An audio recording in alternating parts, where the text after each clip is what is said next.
I'm Eric Loy, and welcome to Eric Loy Interviews. On this podcast, we talk with folks from the VTuber community on their channels, their talents, their stories, where they come from, and their plans for the future. Akafox joins me. Hi. Hi, hello, how are you? I'm doing great. Please introduce yourself to everybody. Hello, I'm Aka, aka Akafox, Soot Sprite Shapeshifter VTuber something or other. I'm a member of Oyaji Club Generation 1. Ah, yes. We'll talk about Oyaji Club in a bit. I have talked to folks from there before. It's a very interesting group you have there. But first of all, tell me about you. When did you get started with VTubing? Well, I started watching VTubers in like 2020, 2021 maybe. Mm-hmm. There was like Hololive English, and there was like Code Miko Mm-hmm. was one that I was watching, and I was like, wow, this is really interesting, and just kind of got more and more into like consuming content from VTubers. And I knew that I wanted to try it someday.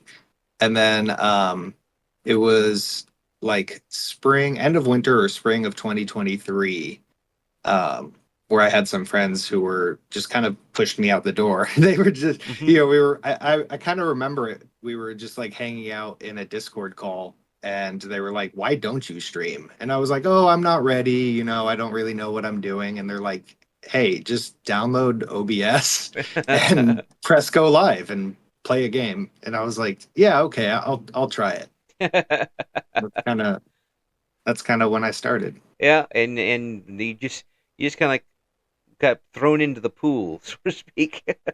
Yeah, literally just thrown into the deep end and started swimming, I guess. Yeah. Well, how long did it take for you to rise back up above and start breathing again after that? I feel like maybe my first couple of months I felt really, really unsteady. So Yeah. after a couple of months is when I started to feel like I was learning how the different softwares worked, like VTube Studio and OBS, all of that. Right. How Twitch worked, like even things like uploading emotes and stuff. It took me once I got once I got affiliate, it took me some time to even figure out like how to upload emotes and stuff. But Right. But once yeah, you got that going, you started going a little smoothly. How long did it take for you to settle in with people watching you do this stuff and interacting with chat? well, at first it was only my friends who were coming by to watch, so Mm-hmm. that made it easy because Right. it was just talking to friends. Mm-hmm. Um, I would say it was kind of around that same mark, like 2 months in. I got affiliate. I started seeing strangers, people I didn't know coming to streams, and for a while I was like, I don't know why you guys are here. um, but yeah, it it eventually started to settle in. I still kind of ask myself that sometimes, like why people come to watch, Yeah. but it's a little bit more normal. Yeah. It's how did it hit you when you did realize that there are people now who you're probably never going to meet, certainly never go see their face or anything like that, on around the world that are now tuning in to stay with you for a while. Um, I'm sorry. What was the question part? Yeah, they're all these folks are all around the world. You don't know where they are. You don't know them. You're never going to see them probably, but they are coming back specifically to see you. How does that feel? Um, it honestly, I don't think about it that much anymore because when people do show up, I've kind of figured out how to like trust that they know what they're doing. Mm. Maybe that sounds weird, but like it took a while for me to just be like I said, initially I was always like, why are you here? Like, why are people coming to my streams? But eventually I kind of just developed this trust, like, well, they're here because they want to be here. Yeah. And while it can still be weird, especially when it's like people from around the world, it's like if one of my regular viewers or one of my mutuals is like from Japan or Mm, from London or something like that, right. you know, it boggles my mind a little bit to think like that. Not just that a stranger would want to come watch, but from somebody from somewhere else in the world would want to come watch. But I trust that they're doing what they want to do, Mm, if they're coming by. yeah, yeah. It's a different take on that. I would, if I knew that, if I knew the audience that I had, um, when I was in Mhm. radio, it made it didn't really make that much difference because I didn't see things like numbers. Um, if I was doing a program, especially like after a college football game or something, where I knew there was a lot of people listening, um, I didn't see the numbers of people, but I knew how many there were generally. I wonder if that would have changed things if I knew the numbers of people that were listening. Oh, if they had a little like this many people listening in. Yeah, if I said something stupid and like 300 dropped off. I'm Or if glad. you said something stupid and 300 more showed up. Yeah, well, that would be even better because then I could Yeah. just keep asking. I'm glad that that my bosses didn't have that. Yeah, yeah. Because wow, they said something. Get them off the air now. Give you the hook, pull you right off. Yeah, I certainly wouldn't have lasted 35 years if that happened. But the so how much have you embraced it as a part of your life? How big of this is how big is this to you now as far as your life is concerned? Um, if it's been like one of the most engrossive hobbies that I've ever had. Mm-hmm. As far as like all the different things there are to learn, networking and planning and making thumbnails and even just social media presence and all of that. So because it's such like a pervasive hobby, um, it really feels like definitive. Like it defines me. And I don't lean too much on like my numbers or like my success as a streamer. So I don't mean that it defines me like I need viewers, I need clicks, I need subscribers, anything like that, but more that like I just really I really feel like this is kind of who I am. Yeah, yeah. It's allowed. Has it allowed you to um, bloom as a human being? I mean, do you really get to kind of show a little more behind the avatar than you would in person to person live events? Hmm. Um yeah, in a weird way, I like how you said that you can kind of show more behind the avatar. I'm not sure if you meant it that way, but something that's stuck with me since I started VTubing is that weirdly enough, like not having my actual face on stream allows me to be more myself. Yeah, yeah, So yeah, like something about VTubing lets me be way more authentic. yeah, yeah. I did mean it in that way. I hear folks say Right. that, and if you just say it out of context, it sounds weird. Uh, Yeah, yeah, yeah. but then when you think about it, here you have just enough anonymity to lower your inhibitions a little bit. Now, if you lower Mhm. them all the way, then you're probably going to be in trouble. But you Yeah. you get to show a little bit more of yourself. You get to show more of your talents, a little bit more. You get a little more courage to show what you can do. Yeah. It also it makes it okay to kind of be a little bit dumb sometimes, if I can be honest. At least that's how it is for me. Like I don't have to be 100%. I don't have to have the wittiest comment. I don't have to be the smartest when it comes to whatever game I'm playing or whatever I'm talking about. I can just like say things. And if I kind of sound dumb or if I sound silly or something like that, it's okay. And Yeah, I'm not embarrassed. And chat. I don't think chat is usually embarrassed for me. yeah, Um, so it's nice. It's comfortable. yeah. That is, and there's another thing too, the comfortability part of it. Um, would you be nearly as comfortable doing this if you had a camera directly on your face? No, no, no, no. I wouldn't even be doing it. Mm-hmm. Like, it's not so much like a self-conscious thing. I'm not too worried about my appearance or anything like that. I'm well past that age where I'm super worried about like being physically attractive or anything like that.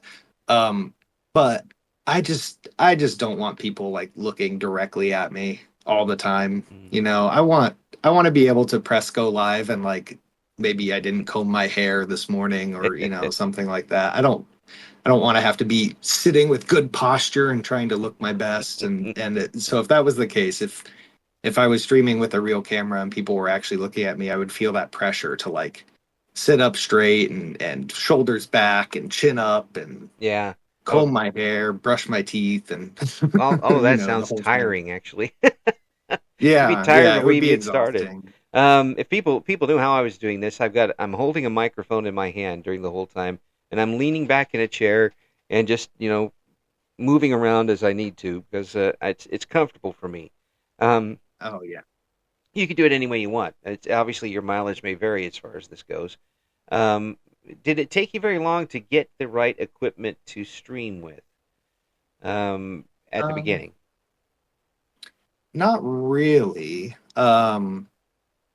I can't remember the first mic that I used actually, but I did make it a priority. So like I mentioned, kind of early on when watching VTubers, I knew that I wanted to try it. Hmm. It took me a few years before I actually did, but like during that time, I can't. I started saving at some point before I actually started streaming. So within a few months of streaming, I was able to get a Shure SM7, which is kind of the go-to that you always hear people talk about. Right, I knew I just wanted to like have a mic and be done with it, not right. have to worry about upgrading or anything like that. Yeah, yeah. It's a Um, good solid microphone and good quality. Um, the frequency response is good, um, mhm. and reliable. Of course, sure is pretty reliable. So it's Yeah, yeah, yeah, and I've been using that the whole time, and I don't think that I'm at a point where I'm going to need to replace it anytime soon. yeah. I mean, Um, it's no Sennheiser, but of course, we're not talking about millionaires starting off here either. I do know a couple of people who have some Sennheiser mics, Oh, and I'm jealous. yeah. I use that a lot for the radio. People had Sennheisers, and those were Mhm. awesome. They were really good. Oh yeah, Uh, I but imagine. but of course, they can also write them off on taxes, which we can't do. Yeah, yeah, And I don't want to spend more on a microphone than I spend on my car. So yeah, yeah. I can do that. But yeah, it sounds like you got set up pretty quickly. And did you adjust to the equipment you needed? Setting down and actually, running a little bit of a board, that type of thing. Um, yeah, like so getting the mic was a big thing, and then since then I've kind of like plugged in some other things that I've wanted to try, like a stream deck and stuff like that, and Yeah, yeah, um picked up on learning those things pretty quick. yeah. Um, I did take it's been some time now, but I did take broadcast journalism classes in high school. I'm sorry. So I did take broadcast journalism classes in high school. I was just apologizing for for Oh, having to you're take Paul. Oh, broadcast journalism. I see what you did there. Okay, okay. And No, I had a good time with it. yeah, Now it had, it's that was high school, and then there was college and my entire young adult life before now. So it took a little bit of like remembering, but um as I started to like learn things, there's just a lot that like feels very familiar mm, um about what we used back then and what I'm using now. So right. uh yeah, it didn't take long for things to feel comfortable with all the different equipment and stuff. Yeah. If you were going in and editing a piece for a news story or you're editing a long form program, which for folks who haven't been in the business, it is a many minutes long segment of a show. Mhm. Um, and you're there by yourself and you're editing it and putting it together. This is pretty easy in comparison.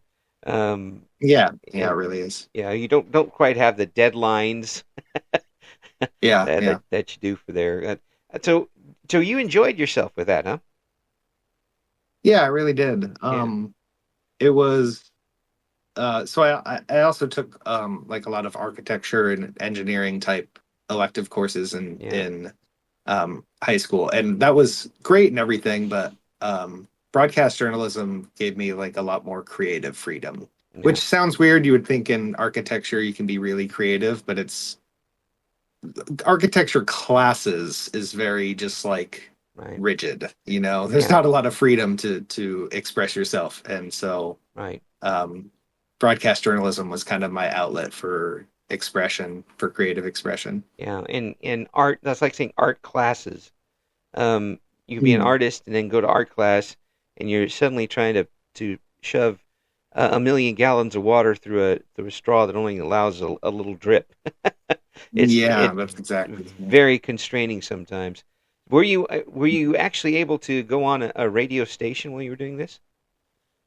No, we did have so we had like our school like broadcast channel, Yeah. and once a week the broadcast journalism classes, there was broadcast journalism 1 and 2, Hmm. and they would alternate. You know, one week it would be broadcast journalism 1, Hmm. next week 2, Yeah.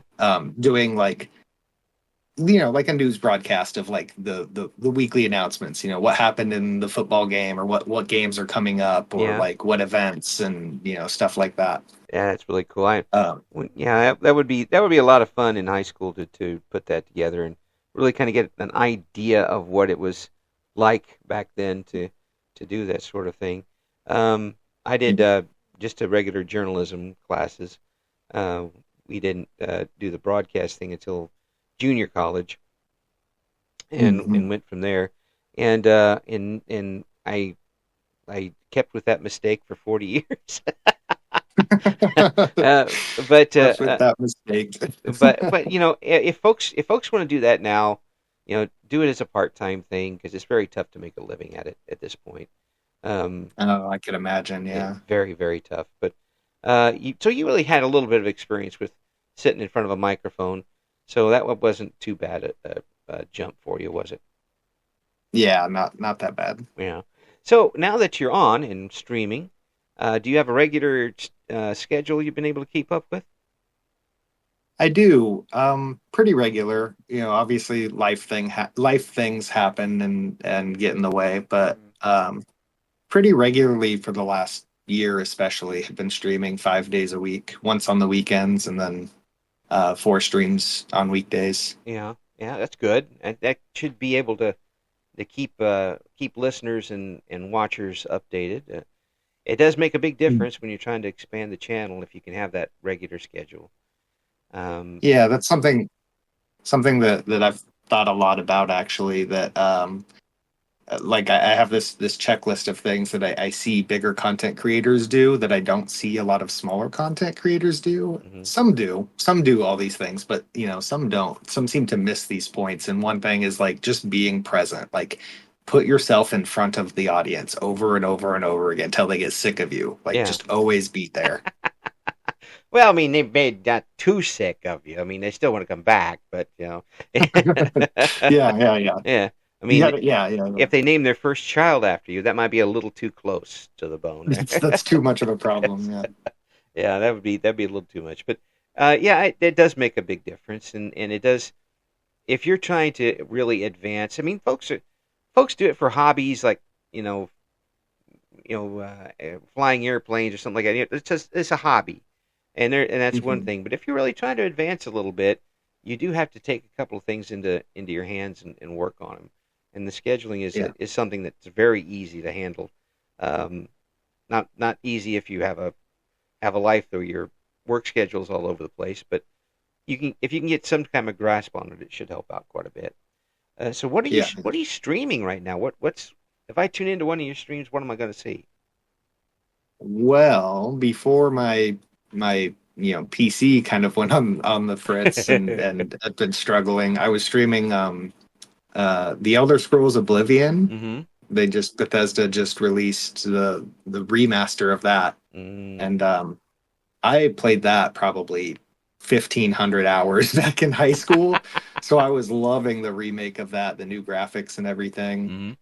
Hmm. Um, Repo is pretty popular right now. Right. So I'm playing that with friends whenever I can. Um, yeah, apart from that, I have a list of a backlog of games like a mile long, and I just am never really getting all the way through it, you know? Well, I mean, it's always nice to have a goal. Yeah, yeah. I will clear out Yeah, these games eventually. Yes. yeah. Mm. I'd rather have too much to do than not enough to do. Yeah, as far as that's concerned. Are you where you wanted to be at this point, or did you even have a goal when you started? I didn't really have a goal. Well, I set like I don't want to say arbitrary goals, but I set like numbers goals because do feel that it is important to have goals. Hmm. I just wasn't stressing about them too much. Hmm. Um, but I think what I didn't expect is for me to have made so many friends, Hmm. both like through Oyaji Club and then just through like meeting people. Hmm. So if you had told me a year or 2 years ago that I would have like regular collabs with friends playing, certain games, like people from all over the country and all over the world, um, that would sound like crazy to me because, a few years ago, it's like I have my small group of IRL friends of friends that I actually like have known for the last 7 or 8 years, Yeah. and then have like a group of online friends. But I never thought that I would have like collabs, streams with these people. Hmm. And it just make a big difference, doesn't it? I mean, you see people, you watch somebody else do something, and you're like, yeah, I like it, and then suddenly you're right there with them, Yeah, yeah, and then you like realize, I'm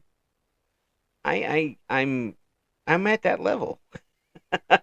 It yeah, it makes a huge difference, doesn't it, in how you want to present yourself all of a sudden.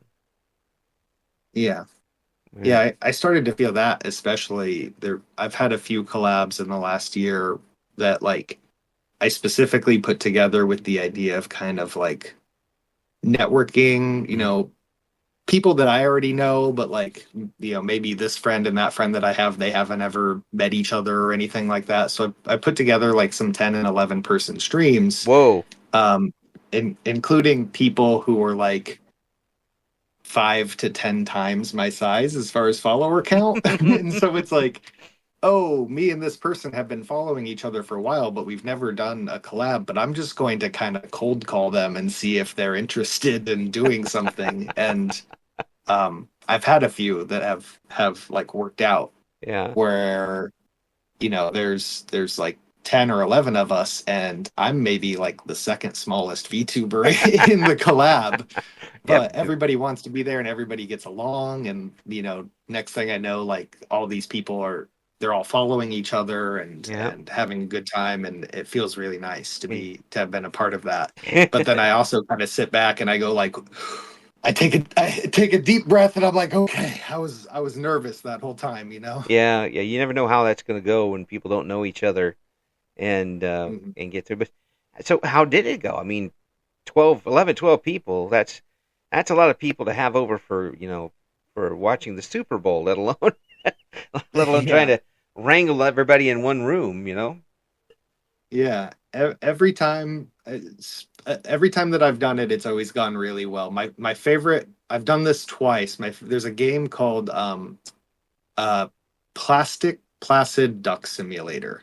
It's a little like idle game of little rubber ducks and just floating in a pool. Oh, I think I've seen that. And I think I've seen that. you've seen that? It's really there's not much to the game, but what I like to do is play bingo with it, where you get a bunch of people who have the game to sit down with it, and then whenever it drops a duck in your pool, if it meets a certain criteria, you get to mark it off on your bingo card. Ah, Um, yeah, that's interesting. not super involved, but it does kind of add a little bit of like social lubricant. So you Yes. have this group of like 10 or 11 people, and you have this thing to put up on the stream, and then you just let everybody kind of mingle and chat.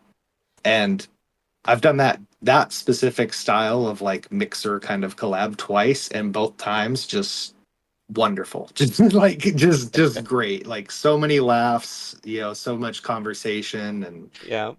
mingling of communities, and it's been great every time. I've done 500 or so of these interviews. You're the first person to use the phrase social lubricant. I like the phrase, but it does sound a little, you know, Put it that should be on a T-shirt. It really needs to be, or at least the name of a social garage lubricant. band. It would be It should be, yeah, yeah. We'll no start it. How about social that? lubricant. We'll start a band. But it sounds like you're quite a facilitator. I try to be. I try to be. It's like I wouldn't naturally be that person because naturally I'm pretty like introverted, pretty shy. I tend to keep to myself.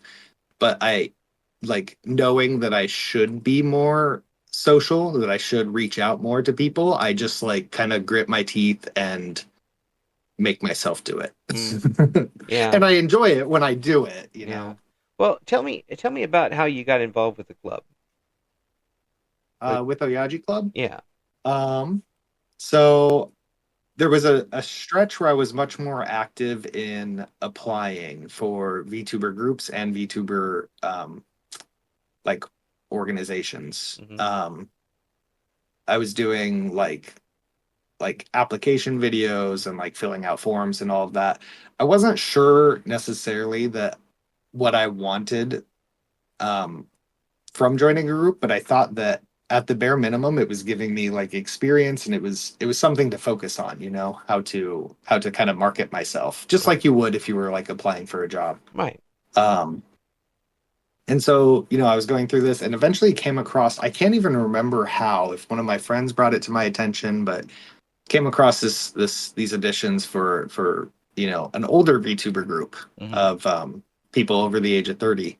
Hmm. And I thought that idea was just great because this was kind of during a period where you started to see a lot of, I guess, interest in older VTubers and older streamers. Right. Um, and I was like, you know what, this is great. Kind of like more power to us old people. Um, Oh, you're when talking you're talking to somebody who's mega old in comparison to you guys. Super Oyaji Club. Master um, Oyaji Club. but no, I do think that it's great because like VTubing is a medium that kind of does work for people of all ages. And Right. to be honest, there's a lot of I feel like the young people have a lot of shortcomings sometimes because of their less experience, we'll say. Um, They're they're so they're, I they're was their beep beep cars and their hippity hop music. yeah, yeah, yeah. Um, so yeah, I did. I heard about Oyaji Club and wanted to apply. Was definitely like passionate about the idea of this kind of succeeding this Yeah, uh older person group. yeah. It's a really good idea, I think. And I've interviewed a couple, at least one, maybe a couple folks who are in it before.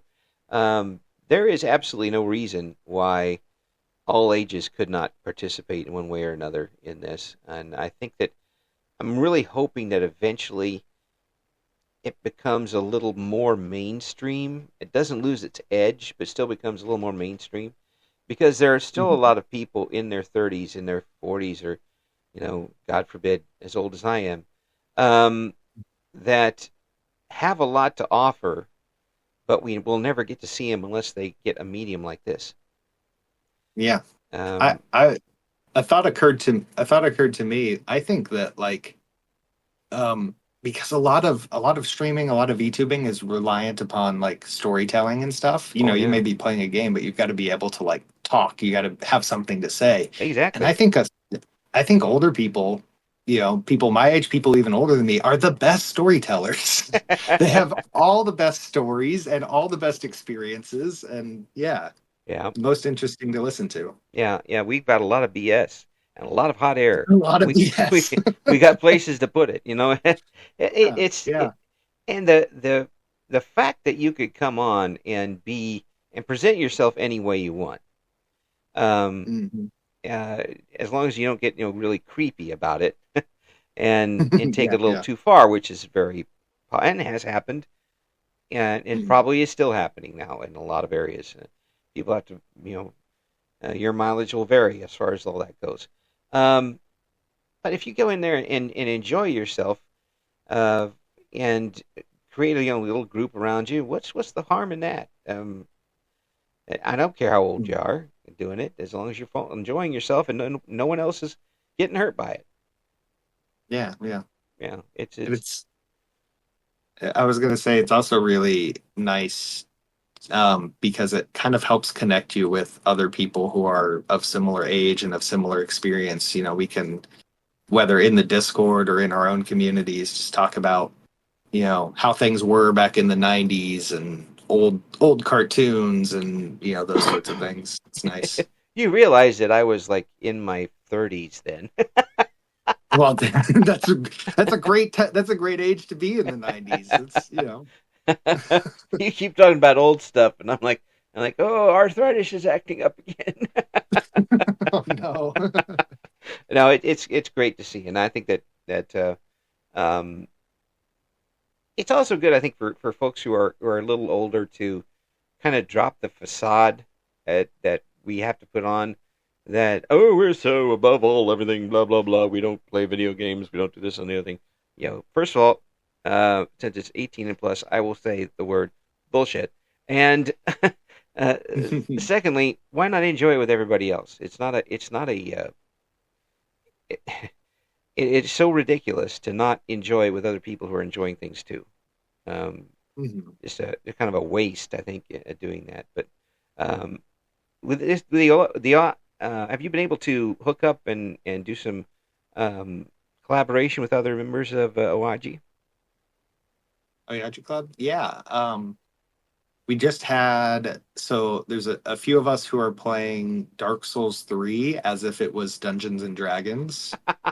Um, there's also some people from outside of Oyaji Club, part of that collab, but we've been doing that the last few weeks. Yeah. Um, there's one, there's, oh, there was like, there's a game called Supermarket Together that I think is free. Um, but there's a bunch of us that played that. It's just like managing a Yeah. store, managing a supermarket.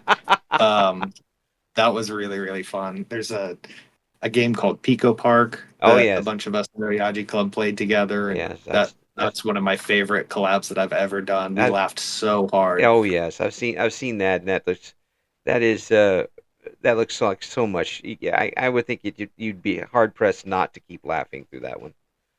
Hmm. Yeah. Yeah, It's good to see that there are still some things that people can bond together a little bit on, and the fact is that you can bond with somebody standing upside down with you on the other side of the planet while you're doing this.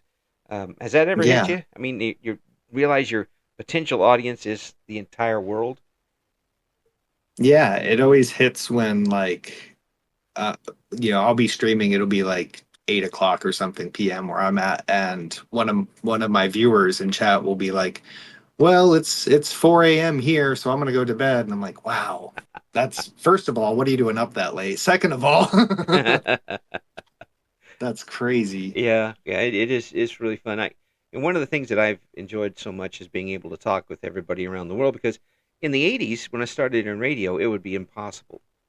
Mm. I mean, we could do it, but we'd have to pay Ma Bell $1 million, and it would sound like garbage.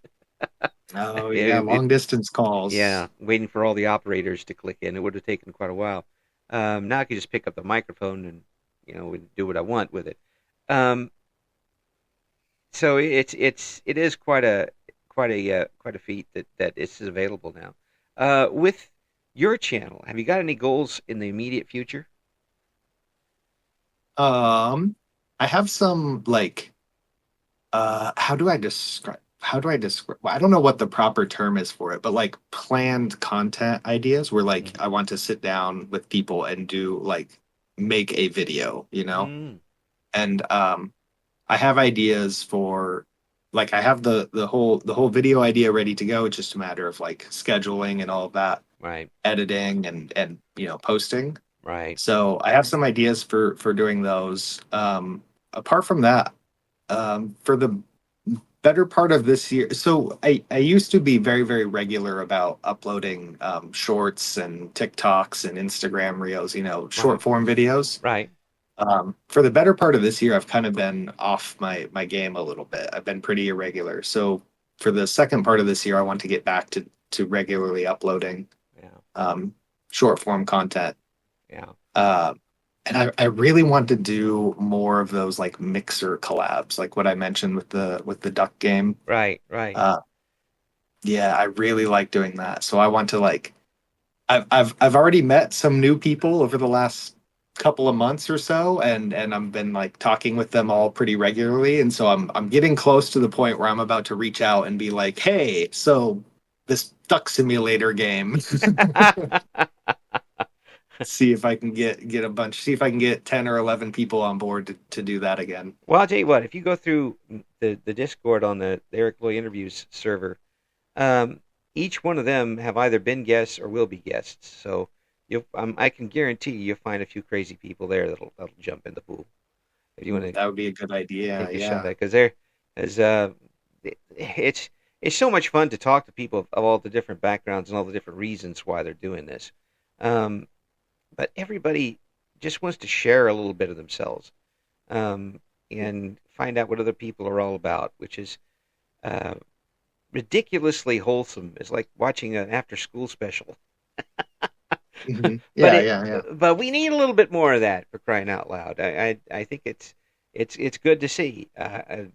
You don't have to. It really is. And getting more people, getting more attachments to people around the world, making the world very Yeah. small, but also better for everybody. It's still got a long way to go, but I hope that everybody sticks with it. Has there been tough times for you as far as streaming goes? Well, Um, besides now with the computer, of course. yeah, yeah, like yeah, hardware things every now and then. But I would say not too much. More than anything, streaming has kind of been there for me during the tough times. And I don't know if that's the correct way to go about it, but I've had, when I've had some struggles before and Hmm. I've like, decided to talk about it on stream. Hmm. Like earlier this year, my mother passed away. I'm sorry. Um, yeah, yeah, I appreciate it. And it was, it's going to be, a process still of grieving and all that. But one Yes. thing that I think actually did help was actually talking about it on stream. And at first, my thought process was like, I should just update everybody on, where she's at, and or once she passed, I should update on everybody on what happened after taking, like a week or so off. Right. Right. Um, and it became a lot more. It became, me talking about, you know, what she meant to me and all that, obviously. Hmm. Uh, a lot of things that I learned, and it um I feel like it helped me with that grieving process. Yeah. There is a part of me that wonders, like, well, is that, I don't, because there's the whole like parasocial idea, right? Yeah. And concerns about that. So there's certainly part of me that's like, should I be like trauma dumping onto my chat like this? But really, a lot of the people in my chat are of similar age to me, and so they have also dealt with the loss of loved ones, and they were able to talk about their experiences and things like that. Right. Right. It And it made doesn't it get a lot better. it doesn't get any easier as you get older because more things happen, unfortunately. But you get. Yeah. I don't think it's so much trauma dumping, and I wasn't there for it, so I can't say exactly what you're doing with it. But it's sharing and getting and with people who have already had that experience or are having that experience. Um, Mm. if there's a difference between that because I think of trauma dumping as someone who is stirring up, um, who's just running around in that and just throwing up stories everywhere they go about how terrible their life is, and they want sympathy, and that's all they're looking for. They're not, trying to, you know, relate what's going on. They're just wanting their name out there for the most part. They're kind of using it as a tool together, and frankly, I Yeah. don't believe three-quarters of them. Yeah, I think that's a good point. Yeah. When it happens, but when you've got an audience that is close enough to you to share the good times and help you through the bad times, that's not trauma dumping. I don't care what anybody says. Mhm. That's being human. Um, Yeah. and to be able to do that is a tremendous help, and I'm sure it was for you too. Um, yeah, I'm sorry that you had to go through that, but you did have some place to go and um, not so much vent, but like sit down Just at kind of unpack. yeah, come. Yeah, that's a good way to put it. Sit down at the coffee table with other folks and bat it around a little bit. It does Yeah. it is invaluable, and it says a lot about your audience too. It says a lot Mhm. about the people you brought in. Um, Having a group like that you can talk with, um, it says a lot about them. It says a lot about you too, as how comfortable you are as people are around you. Yeah, and they've always been really, just really great people, Yeah, mature, responsible adults with a lot of good experiences and yeah, yeah, really good people. yeah.